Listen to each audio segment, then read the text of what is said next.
Sunan Kalijaga. Kanjeng Sultan paring dawuh. Sakrawuh panjenengan kula ngaturaken sembah bekti niki. Ya. Tak tampa tiba sepadha-padha mung wae taklimku uga kunjuk ngersa dalan. Inggih, kula tampi. Rama Japasuti. Sultan Boten kathah lomben sungkem kula kunjuk. tak tampa amung wae pamujine wong tuwa tanpa ngono. Sanget anggen kula nampi. Rama Kalijaga saha panjenenganipun Rama Kutis. Sultan ana dawuh. Rikting wedal sakmenika wonten swanipun Kakang Pati. Wonosalam saha tumenggung kula sami. Monggo kula atur lenggah keng prayogi. Ngestakake. Kakang Patih Wonosalam. Nun kula Kanjeng. Purwa madya sana kados pundi? Nalika Kakang Patih Wonosalam kula utus tumuju wonten ing Kadipaten Ponorogo. Kepareng nunjuk atur Kanjeng. Sampun kelampahan kula nanjihaken Adipati Kedhokteran. Ngantos piyambakipun boten kersusuan wonten ing Kasultanan Demak. Sedaya menika cetut dipun sengujud. Pawadanipun menapa? Pawadanipun bilih piyambakipun kepengin mangsulaken kajalan ing Majapahit ngantos karaya-raya. Kula nganti Kakang Tumenggung Prabu Semi pinangka dados pasejan boten kirang-kirang anggen kula ngemutaken dumateng Kakang Adipati Bronkato. Piyambakipun boten mundhung malah kaporo mundhung. Ngantos ndadosaken peperangan antawisipun Kadipaten Ponorogo kaliyan Kasultanan Demak. Ning emanipun Kanjeng Sultan, Emanipun kados pundi? sedaya prajurit saking Kasultanan Demak ingkang tinggi, sedaya sami kapracondhan kalindih ing pangayudan Kanjeng Sultan. Apa kaya mula? Kakang Brobosemi ngantepaken sedaya aturipun Ira Patih Wonosalam. Menika boten sisih Kanjeng Sultan. Kula kinten sampun limrah menawi prajurit-prajurit saking Kasultanan Demak Bintoro menika asore yuga jalaran nalika kula nampi dawuhan dalem supados tumuju wonten ing Kadipaten Ponorogo kaburih namung nanjihaken boten suwanipun Hadipati Betara Kati. Emanipun nalika kula dumugi wonten ing Ponorogo menika boten dipun suguhi dedaharan ingkang eca malah kapara dipun suguhi perang sak temah prajurit-prajurit Ojo wonten ing Kasultanan Demak Bintoro kula tumburak. menawi kados ngaten Kakang Wonosalam sakawis wedal kula pasrahaken dumateng Dika wonten ing Demak Bintoro. Kula pribadi jumangkah wonten ing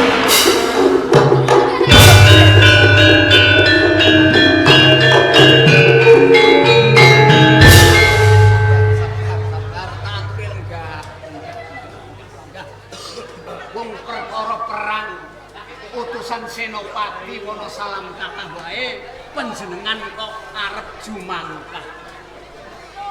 Sampun ngantos menika sampun cetha. Ampun ngantos kesusu mundhak kesusu. Sultan, Kados pundi? yen utusan Demak sing dipandhegani dening Wonosalam kalah karo Betara Kato. Wis pas mergo ora tandinge, ora musuhe.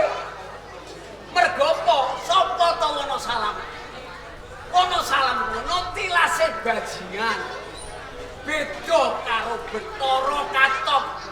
Wong sing ndel-ndelno dupeh dheweke duweni piyanggel nganggo gelar Betara. Ngembar-embari karo dewa. Lah iki mula ing kene Sultan, aku duwe pinemu. Mergo apa? Jaman Majapahit isih kencar-kencar diasma dening Brawijaya Majapahit. Bebasan negarane gedhe, akeh jajane. Sing adoh mentelung, sing cedhak mangkluk. Kewa semono wae kalah. Lho, Betara Katon negarane cilik mung sajuga. Kok bisa ngalahno karo Demak. Lah iki aku duwe pinemu. diadepi musuh sing bobot timbange padha degayane ya padha rasane. Sinten? Yen aku duweni pilihan, wong sing ora tau kulino perang, bayaran njaluk negara Demak Bintara, mangan ning Demak Bintara, ngombe ning Demak Bintara, upamane besok pancal donya ya dikubur ning Demak Bintara. Lho kok mau nyawang tok ora isin biuh-biuh. Nah aku ngono cara mangan tak utahno. Don sewu Sultan, Rama Kalijaga kados pundi? kepareng tak mangsuli ature Sunan Kudus. Monggo. Terus Enten apa? Sampeyan kita kok gede cilik kenyonyok. Ayo mesti wae. Ning kene sing katone mung lungguh, mung nyawang, mangan nunut, ngombe nunut, sok nek mati aku dikubur ning Demak iki ngaku. Mangsani sampeyan. Ayo rumangsani. Wong sambang lirike netramu. Kuwi tumuju yang aku gedhe cilike mergo Bathara Katon kuwi trah saka Majapahit. Aku uga kalebu trah saka Majapahit. Lah ngono. Dadi sing ngadepi yen mung trima wana salam Prabu Semi bobot tembange ora padha. Boten sami. Kudune aku. Nggih. Aku tak takon lho. Takon napa? Ning Demak. Aku iki kadhapuk dadi prajurit, senopati, apa ulama? Dewan ulama. Nah, yen aku dewaning ulama, kok mbok kon teko nyang Kadipaten Ponorogo, aku kon mungsuh karo Bathara Katon. Lah kira ora bakal takon. Kula jawab. Kula jawab.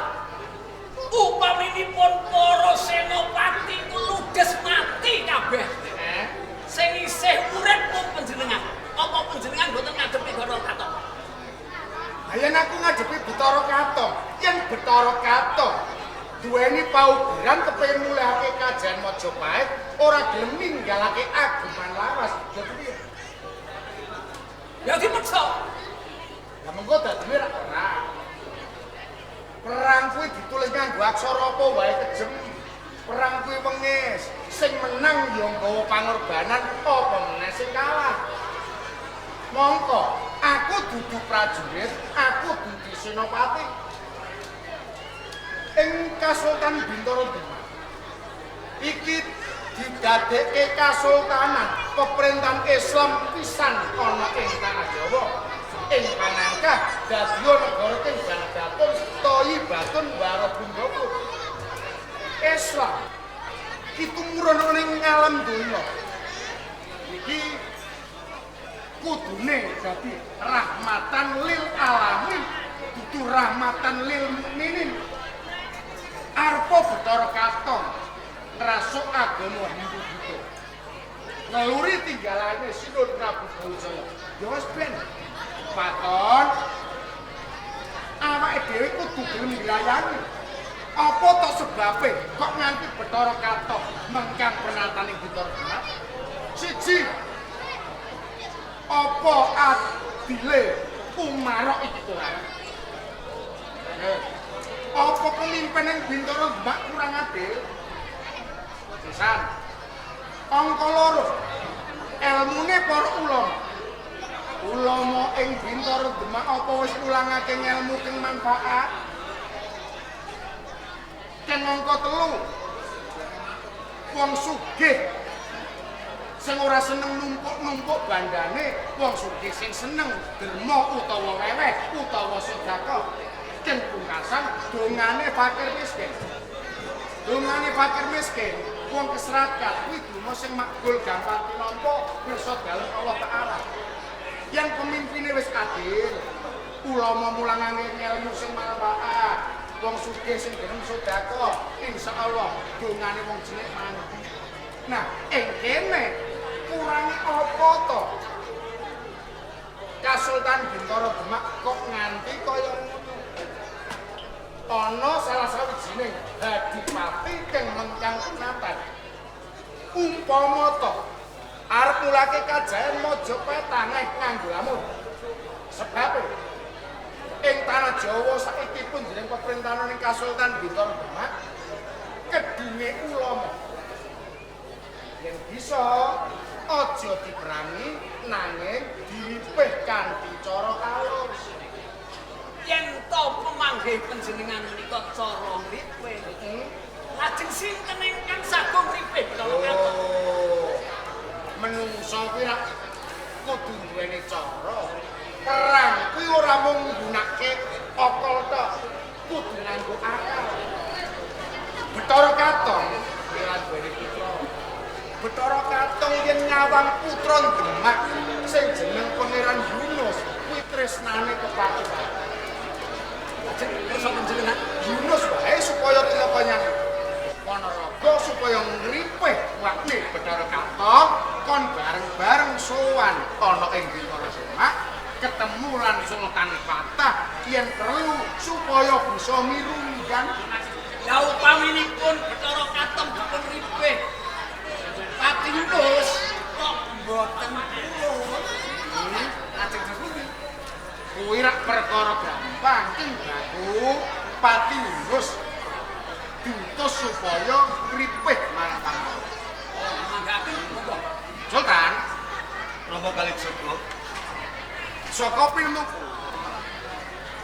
perkara perang Ponorogo lan Demak aja nganti kabacotake.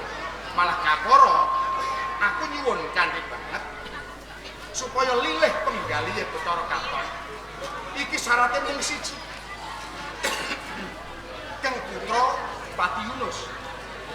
Mergo Bathara Katong yen ngawang kang putra Pati Yunus kuwi tresnane kepati-pati. Wis dianggep kaya dene putrane dhewe. matur nuwun mbok menawi kanthi margi menika Kakang Bathara Katong kersa sowan wonten ing Demak. Kaya ngono. Pokok Ida Satria. Tak akan dibelono ya. Dan Pak Yunus. Kula ingkang sowan.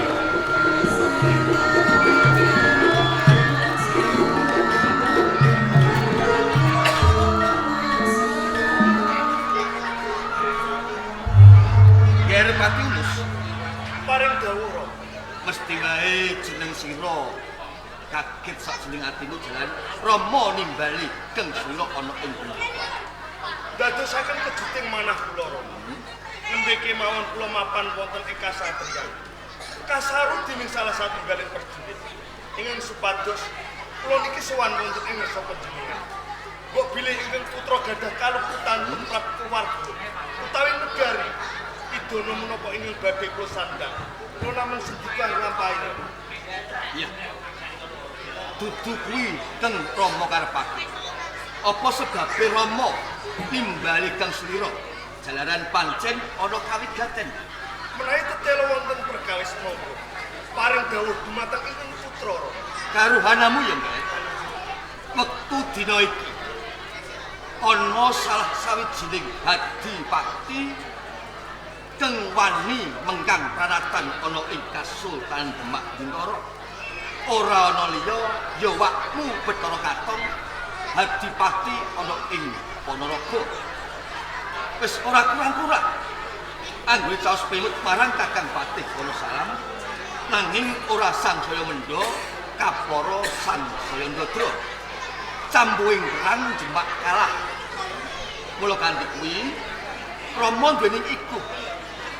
Leh ning Pati Yunus kuwi sing ditresnani dening pakmu Bathara Katong kapaksa Pati Yunus bakal Rama utus ana ing Kadipaten Ponorogo ngripih marang pakmu Bathara Katong.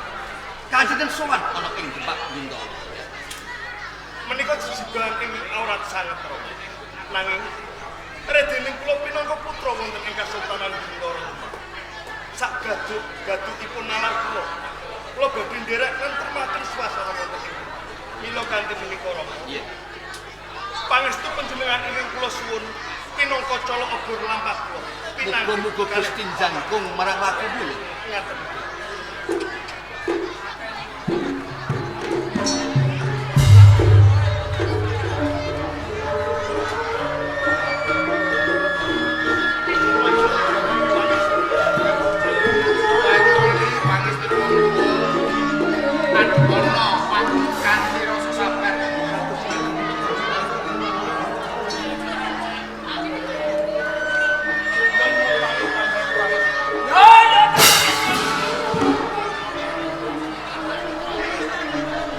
Assalamualaikum. Waalaikumsalam.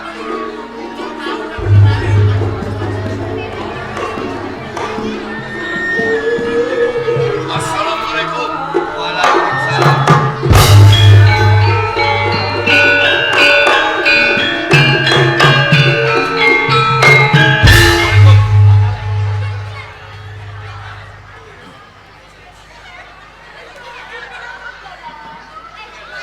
Sekar, Inggih kula. ora dak timbali kok bangsa munggah ana ing pendopo. Ana wis dadi Nyuwun pangapunten saderengipun. Ngantos kula menika wonten minggah wonten pendhapi aku. Kasultanan Demak Bintoro. ya. Kula menika nampung Bupati kalian Kang Mas Pati Unus. Pati Yunus. Rikala semanten sesarengan kalian kula. Madahan wonten salah suku prajurit ingkang supados suwan wonten karsa panjenengan. Lajeng kula telisih wonten ing pendhapi Kasultanan Demak Bintoro boten wonten Kang Mas Pati Yunus. Lajeng Kang Mas Pati Yunus wonten pundi? Ya. Pengiran Sekar ndadekake karubanan ira. Wektu dina iki Kang Masmu Pati Unus pancen sengaja Rama tinggali jalaran Rama utus supaya tumeka ana ing Kadipaten Ponorogo ana ngersane wakmu Bathara Katong jalaran wektu dina iki wakmu Bathara Katong wis wani merong kampuh jingga gondan tanpa ratu satemah ndadekake supaya perang Demak lan Ponorogo. Udah dalam sewu Rama Sultan. Kenging menapa namung Kang Mas Pati Yunus ingkang dipun utus wonten ing Kadipaten Ponorogo. Kula menika nggih putra wonten ing Kasultanan Demak Bintoro. Iya, ngono ya kan. Nanging watakmu lak srogal-srogol. Kowe kudu ngerti. Pakmu Bathara Katong kuwi tresnane. Kuwi mung karo si Pati Yunus. Yen kowe watakmu kaya ngono. Nanging napa? Kula menika pengen sabiyantu kalian Kang Mas Pati Yunus nentremaken Kasultanan Demak Bintoro. Iya, yen pandhen niatmu ora kena tambung. Sekar aku bakal paling lilah marang jeneng sira nanging Rama mitungkas. Iya. Aja nganti sepisan-pisan. Kowe ndhisiki kersane Kang Mas Pati Yunus. San. Kang angka loro. Aja nganti nganakake Raja Pati. Sedaya pangandika panjenengan badhe kula istuaken Rama. Ingatan kula nyuwun pamit tambah pangestu. Biasa. Pangestu. Assalamualaikum. Waalaikumsalam.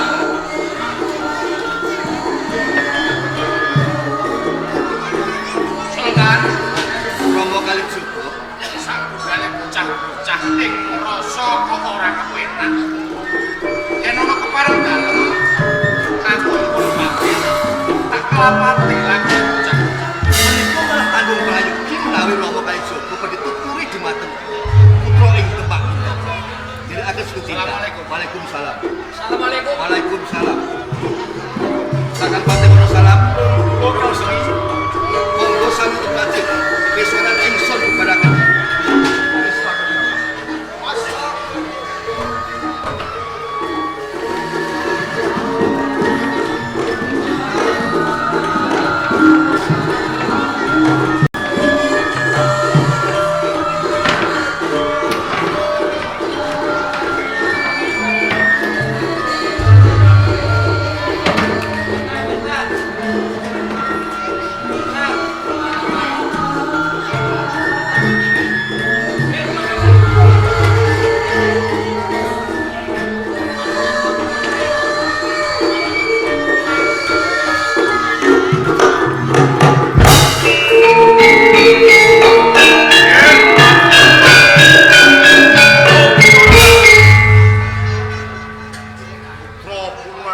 bocah bagus, bocah jelonet. Kados pundi? Kok nganti jeneng sira iki tumapak ing Kabupaten Ponorogo kanthi kaijin? Apa kepengin tuwi marang kawilujengane wong ngono apa piye? Leres. Kaporo dalu kula niki mboten pinanggih dumateng panjenengan. Matur nuwun. Mila kanthi menika wae. Ya.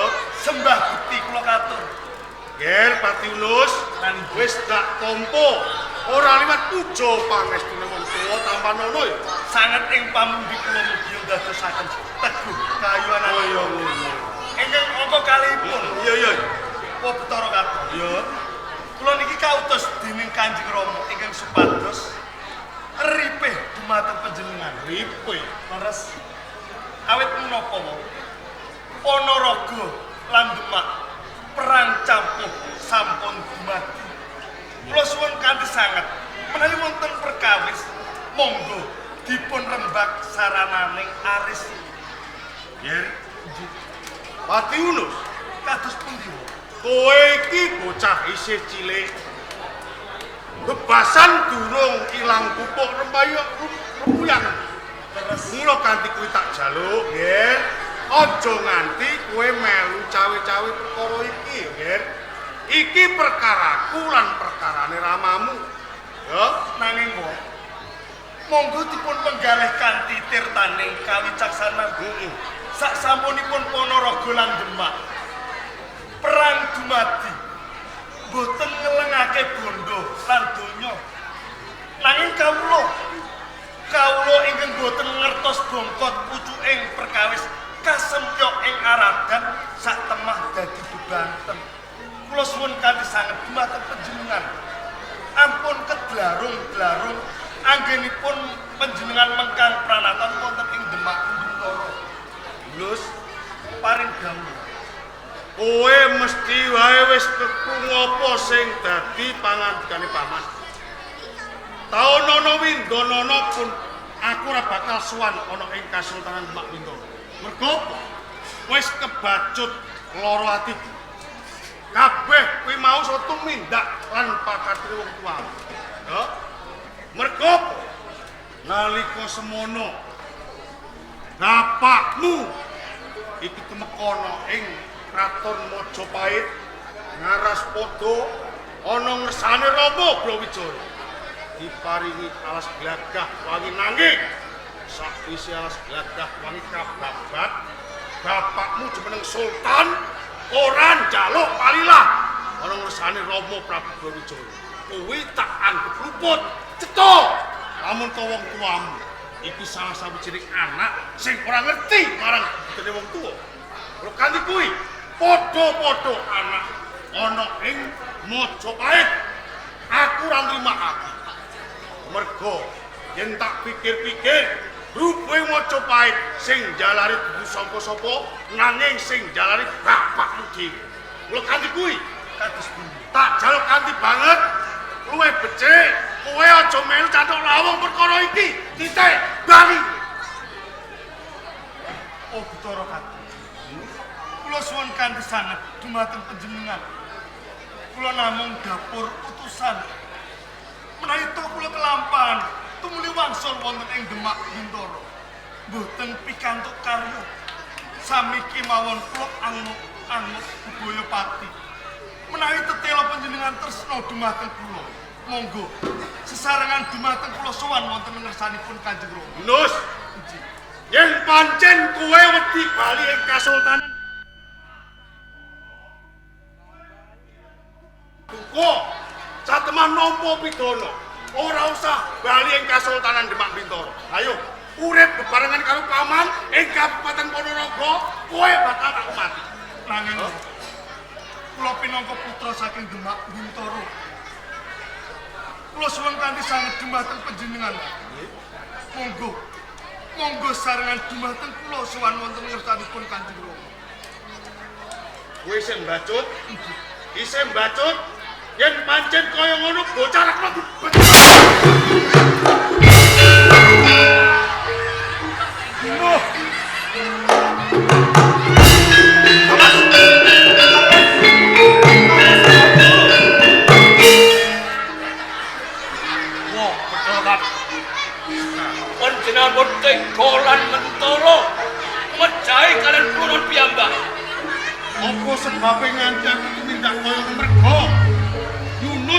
bocah sing mangkot, bocah sing wangkal.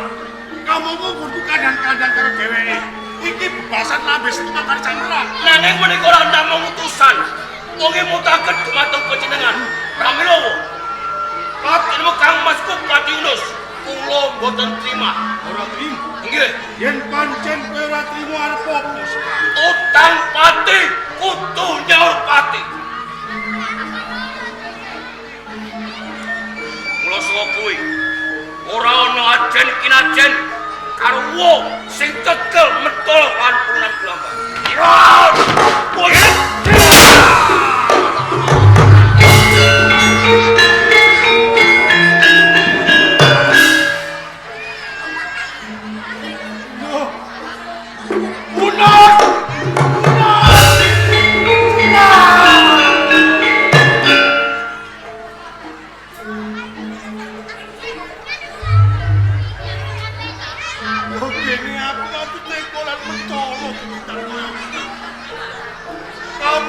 Pati Unos lan Sekar kae ponakanku sing banget tak tresnani wis tak anggap karo dening anakku dhewe. Wondana pangapura.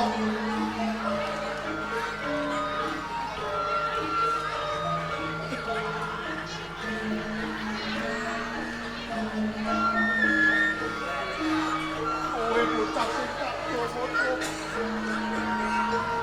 Ewoten aku tekolan mentolo karo kowe sakoho. Aku rumangsa dosa. Mergo wis ngilangake nyawane lan sakoho. Wis Sekar. Jagat wasesane Bathara. Aku rumangsa dosa. Aku rumangsa dadi menungsa sing kejebak kepiye. Langit kepiye meneh. Tak ibaratake sego wis kebacot dadi bubur ora bakal bisa bali sego. Kanggo panuku sing dosa sarta kalpitanku. Aku bakal munggah ana ing sanggar pamujan. Aku bakal munggah ing sanggar pamujan meminta marang sing Bathara.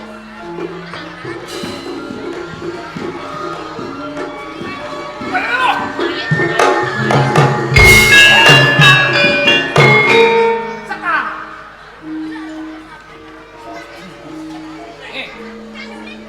Bathara Katong, Bathara Katong. Aja tebah-tebah dodo tampel-tampel des. Dupe bisa ngalahake muridku. Sunan Kudus.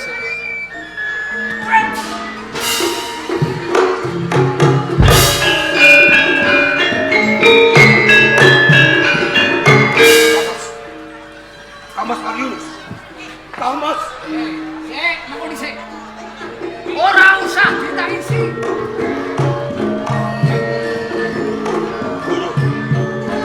Dasarmu apa? Sekar kowe kok nangisi Yunus iki dasarmu. Nggih kula mlekot tangis kalian Kang Mas Pati Yunus. Pati Yunus menika tasih sedulur kula. Sedulur kan mungguhe keluarga. Nggih. Ning mungguhe diajak palungguhan. Ora ana sedulur. Yen pancen gantine Sultan patah. Ki besok mesti iki. Nggih. Tak perlu iki ben mati. Mula ing kene isih ana ambekane. Dongakno ae ben mati. Dongane pripun? Rungokno. Bismillahirrahmanirrahim. Ya Allah. Pati Yunus tumeka pati. Ayo sapa? Bismillahirrahmanirrahim.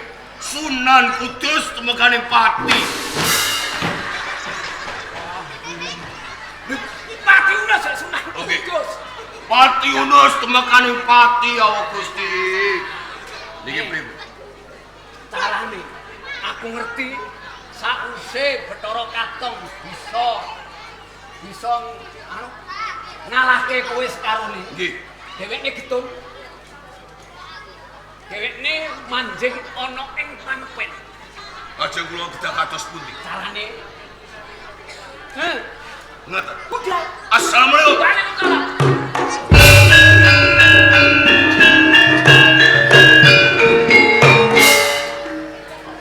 Masa.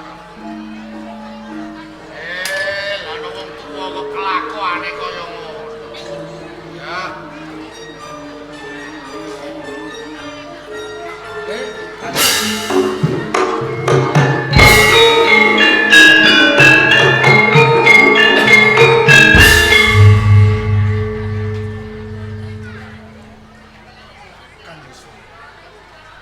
Kowe iki kenapa turu kok sak dalan-dalan iki mau? Kantos kula kantor. Nembe kemawon kula ripih dumateng Betara Kadha. Nanging babar pisan boten dipun rewes, malah kaporo ndadosaken pasulayan kados ngaten. Ora bisa ngripih wakmu Betara Kadha. Nanging kewajiban lho. Kudune tok tindakake. Menawi kula badan sak poto kangge bondo kegiatan apa malih. Aja nglokro. Kabeh mau mesti ana dalane. Ngene Pajeng wae. kula kedah kados pundi? Sowana ana ngersane eyangmu Ratu Dwarawati nyuwuna ngampil tusuk konde agemane eyangmu Dwarawati. Yen bisa babareng dadi pusaka ing kono mengko kang bisa ngluluhake atine wakmu Betara Kadha. Nggih, menawi kados ngaten. Nuwun pamit, tambahin pangestu. Iya. Assalamualaikum. Waalaikumsalam.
Aku Patinis, putra saka Kasultanan Demak Bintoro. Kosok baline. Wis sak loron lamun tak sawang dudu lama ing menungso. Tenane iki sapa? Pancen aku dudu salah sawijining manungsa. Aku iki Jem Mayang Sekar. Wawanggane ana alas ketodho iki. Alas ketodho iki. Sawijine Lan aku Jem Mayang Sari. Kadane kanggo Mayang Sekar. Mayang Sekar, Mayang Mati. Pinangka Sembau Reksa ana ing alas kene. Bener Pati. Pancen nganti aku mempun semedi ana ing alas kene. Ing ujug aku mung kepengin duweni wahyune kedaton. Pengen duweni wahyune kedaton. Ora kleru. Oh iya Nus Pati. Pancen ora kleru lamun kowe ngomong semedi ning alas kene. Nanging nganggonmu ngomong semedi. Kuwi ndiri gawe opo sing panas. Awakmu mongso gerah lungkrah, pating crepet, pating lara. Mula tak golek jebul munjul ana ning kowe. Ya sedhe pangapurane lamun aku wis wani ganggu kamardikanmu. Nanging redening wis Sembau Reksa ana ing alas kene. Mesti niwake mangerteni ana ngendi papan dununge wahyu kedaton. Yen pancen gembleng tekadmu,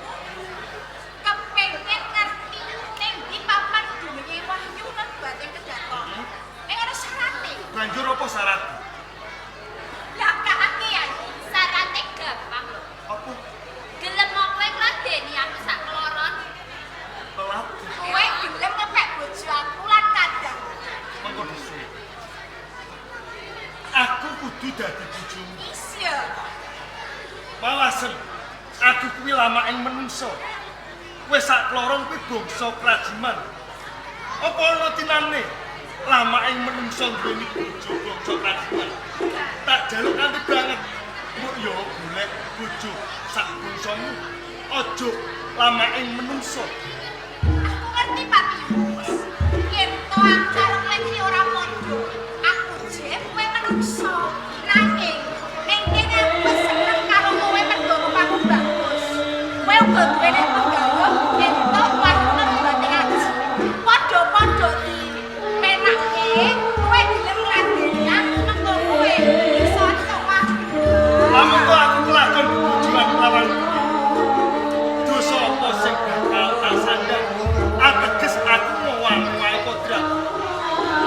Kowe becik tak jaluk lawan kowe ora sambacut lamun kowe kepengin dadi Eleke ya. Mati Yunus, ora usah dadak mikir dosa. Senajan to aku bangsane kajiman, nanging aku bakal bisa menake karo kowe to Mati. wong tresno kae ora bisa dipeksa. Wong tresno kae garapane aku. Redine aku ora tresno lawan kowe. Kowe kudu lila lan legowo bisa nampa. Lah kok kowe ora bisa tresno karo aku iki jane kurang kuwi apa? Wong aku yo ayune kaya ngene lak nggih to Kang. Pancen. Yen tak sawang kowe sak kloron pindhane widodari. Lah kok emah. Nanging kowe iki bangsa krajiman. Aku kakek Ramanwu.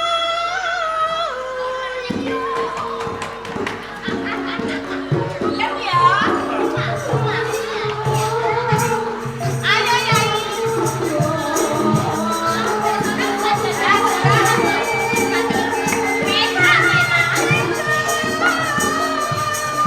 Lawan. Lah kok ana wis direne iki penak kaya dadak kok yo penak. Abang ya, abang ya.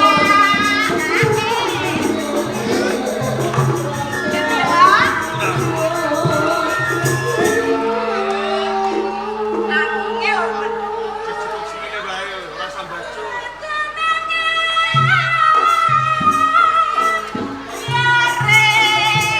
Sajane to aku kok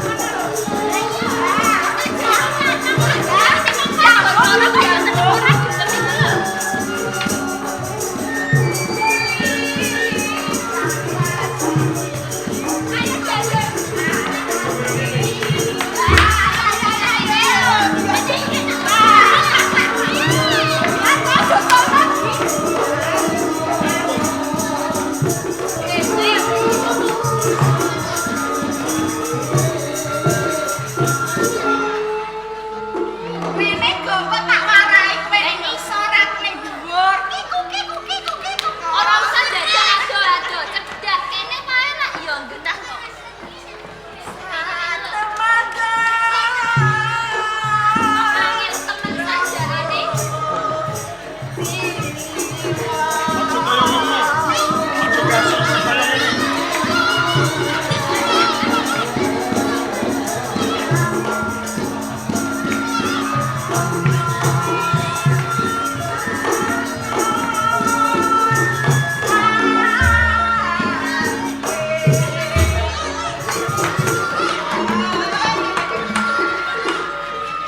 Iki kok yo kowe.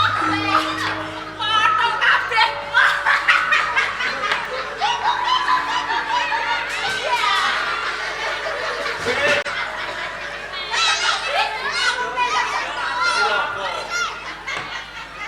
Aja numuk iki. Lah kene. Iki punjering pemerintahan. Wae siki ya. Monggo yen tani cilaka aja kaya ngene. Kek utono, kek kude. Kek utono, kek. Sik to wis. Lah, wis. Mati ulo sene di. Aku watase jembo wadon. Wis ngemes-ngemes katresnan karo kowe, ning nyatane kowe ra gelem ngimbangi. Kowe apa pengen tak pateni ngono apa piye? Lamun bisa buktene wae ana ing papan kene. Oh, Nantang kanggo. ya, ya, ya. Buktekke. Melek ajur sekolah-sekolahan.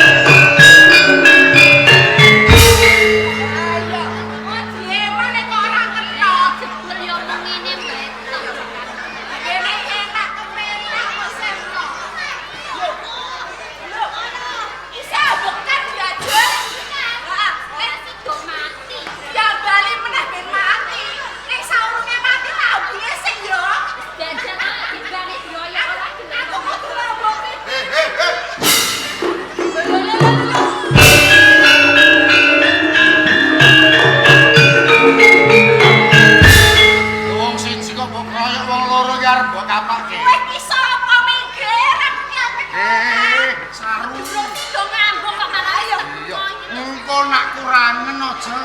Wis tak kowe minggir aku isin nek mbok yo. Lha kok iki bangsa kajiman kok duwe isin bareng. Ya lali.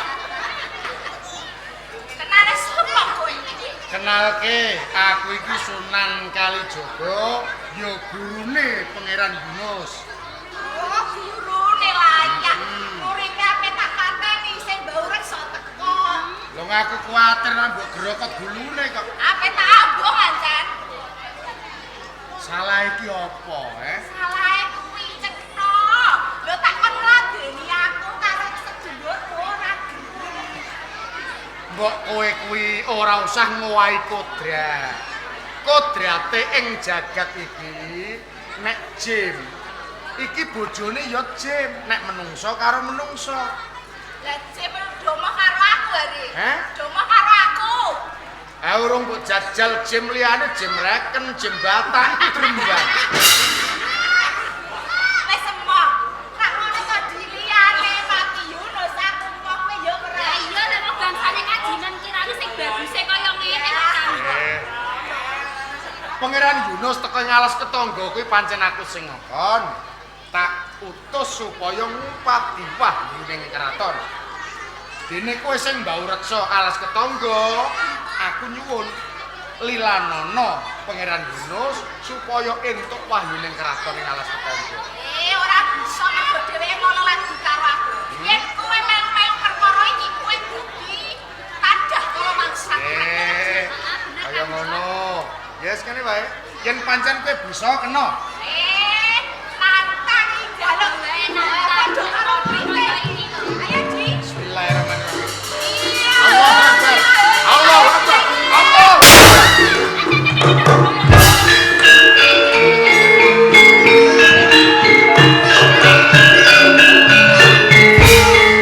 Sampeyan kula panggon nek berarti boyo parah mengguri. Iki golek kesempatan.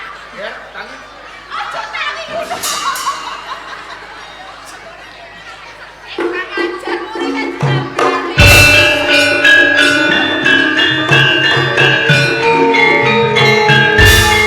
Saiki gandeng murid wis waras, saiki tak jake bali. Ayo, bali. Ana apa? Aja. Iki lha terus aku piye iki? Lah kuwi lak urusanmu. Aku tambani ya. Nek kowe kepengin waras, tak tambani nanging aku duwe penjaluk. Napa? Aja pisan-pisan ganggu. Ya. Pangeran Yunus ngupati wahyuning kraton ana ing alas ketangga. Oh iya. Terus yo Ci yo. Ya wis manut ae kang Barane jemput Ayo, saya jemput rapase melarai somprak. Lah ya mulane kuwi jin menungso ki dititahake ning alam donya iku ora dikongkon ganggu, ora dikongkon memungsuhan. Ya, gelem. Ya wis nek ngono jam Saya mapan Ji, mapan. Lah kok mapan nih? Lah jare ditambani. Kan kok nak wis waras lagi mapan. Lah urung ditambani kok wis mapan dhisik. Nggih, tambani. Waduh. Lah kok larane ngene, Dara? Lah kok lara apa di kebyok karo gombal omah iki loro iki. Kira-kira ki mandi tenan apa ora? Dijajal. Dhisik kan. Nah. Kan. Ayo madeg. Aduh. Salah senang. Rasane kok wis entek. Ya jajal aku tak jajal ya. Siji. Lho, aku kok malah jajal. Lu kok malah Ya wis, ancen waras iki kudu ngono. Ya wis malah apik ngono. tambane aku cecek kowe iki piye Sakit ngono tambane rabi separo. Ya muga-muga diseseni danyang kene. Kurang ajar sempat kowe jogo. Wis, yo aku jarang ngapura mati. Ora buka tak baleni meneh. Kula kanthi kuwi teruske gawe wong tuwa supaya kowe bisa ngatonke labuh-labuhmu tumrap ana ing kasuran Bidara. Katen. Nuwun pamit tambahi pangestu. Assalamualaikum. Waalaikumsalam. Jemal Sekar Mansari. Sawetara aku jalan pamit ya. Wis ngati aku sebagai ayo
sampun sakotawis wekdal kula mboten nate pinanggih dumateng Kanjeng.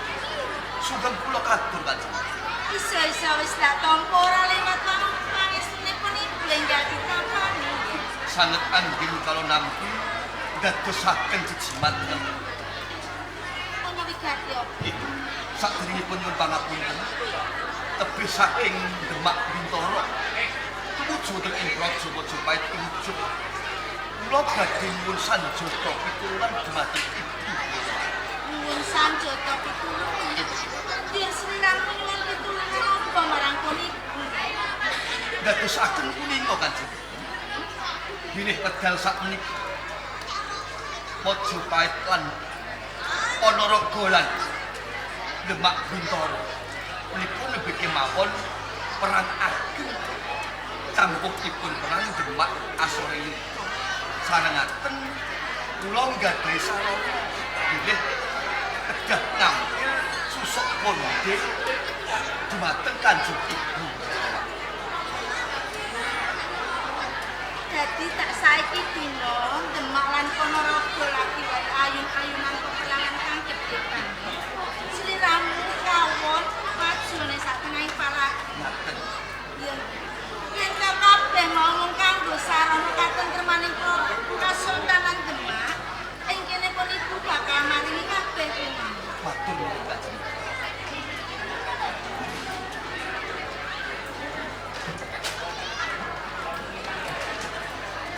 Rembak cekap kemawon Kanjeng. Ning kula sampun dipun ampili susuk konde kepareng kula nyuwun pamit. Sing ati-ati lan muga-muga keturunan apa sing dadi setiap ana Kasultanan Demak ayem lan putra. Panjenenganipun Kanjeng Ibu